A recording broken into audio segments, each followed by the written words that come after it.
Целями и живой силы противника расположены открыто и в укрытиях.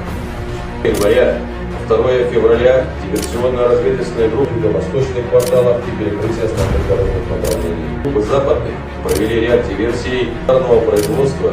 Боевики инициировали пожары на нефтехранилищах, чем вызвали ухудшение экологической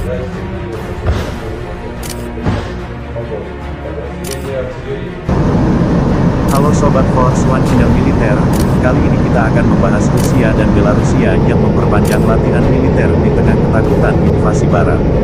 Sebelum kita bahas, jangan lupa subscribe video ini terlebih dahulu, agar kita makin semangat mengupload dan membahas video-video terbaik lainnya.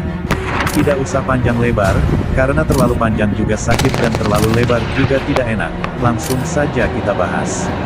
Rusia dan Belarusia memperpanjang latihan militer di tengah ketakutan invasi Barat.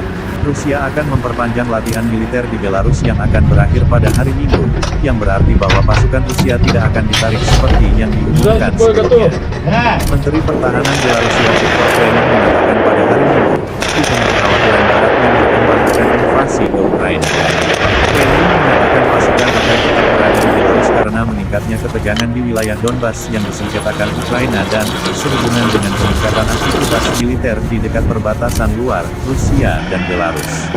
Insiden penembakan melintasi garis yang memisahkan pasukan pemerintah Ukraina dan separatis yang mendukung Rusia di wilayah itu, yang sporadis di masa lalu, meningkat tajam minggu lalu dan berlanjut pada hari Minggu.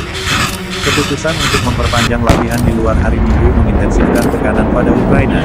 Sebagai pemimpin Barat dan aliansi pertahanan NATO memperingatkan invasi skala penuh segera oleh Rusia. NATO mengatakan 30.000 tentara yang saat ini dimiliki Rusia di Belarus dapat menjadi bagian dari serangan yang direncanakan. Rusia telah berulang kali membantah rencana untuk menyerang wilayah Ukraina, meskipun ada sekitar 150.000 tentara di sepanjang perbatasan negara itu, menurut angka Barat. Berbicara di acara State of the Union CNN, Menteri Luar Negeri Amerika Serikat Antony Blinken mengatakan bahwa sementara semua tanda menunjukkan Rusia berada di ambang invasi, Amerika Serikat dan sekutunya akan menggunakan setiap kesempatan diplomatik untuk menghalangi Kremlin. Presiden Rusia Vladimir Putin dan putranya dari Prancis, Emmanuel Macron, membahas perlunya meningkatkan pencarian solusi diplomatik untuk krisis yang meningkat di Ukraina Timur dalam panggilan telepon pada hari Minggu, kata Kremlin dalam sebuah pernyataan.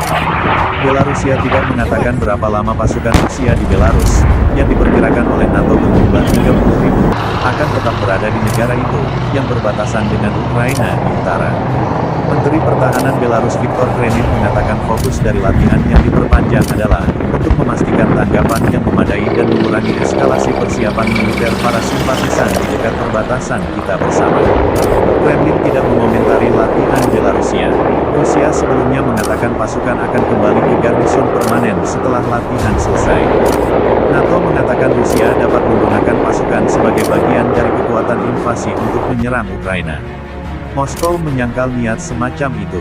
Mikhailo Podolyak, penasihat kepala staf Presiden Ukraina, mengatakan kepada Reuters bahwa perpanjangan latihan Belarusia menggarisbawahi bahwa janji resmi dari Moskow tidak boleh dianggap mengikat.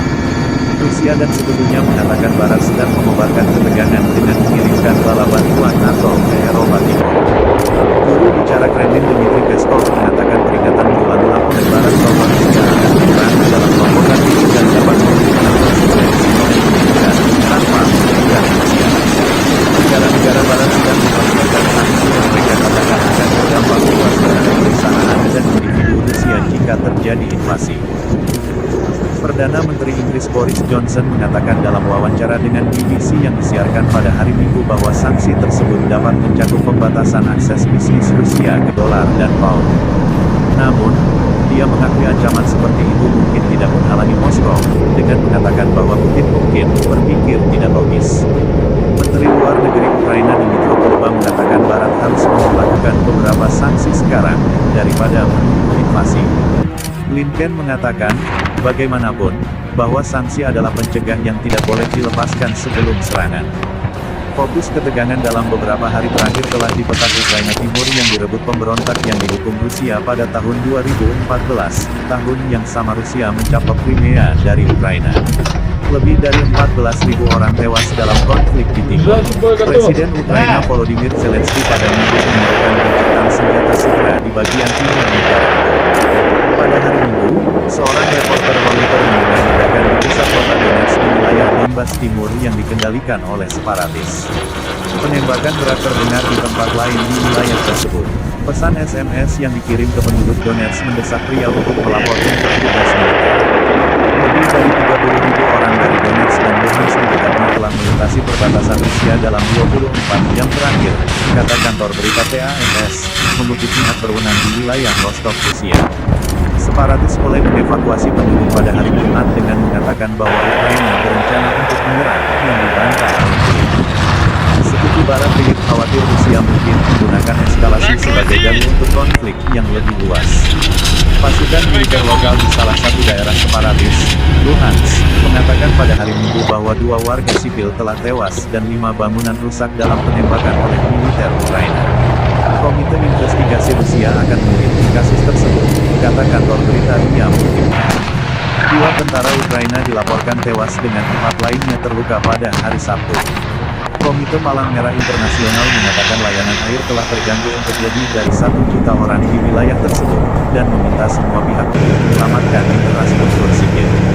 Menteri Luar Negeri Ukraina Kuleba mengatakan Ukraina tidak merencanakan atau melakukan operasi ofensif. Pembentukan pasukan, pertempuran baru di Ukraina Timur menyusul pembentukan selama beberapa minggu pasukan Rusia di utara, timur, dan selatan negara itu. Barat memperkirakan 150.000 atau lebih tentara Rusia saat ini berada di dekat perbatasan Ukraina.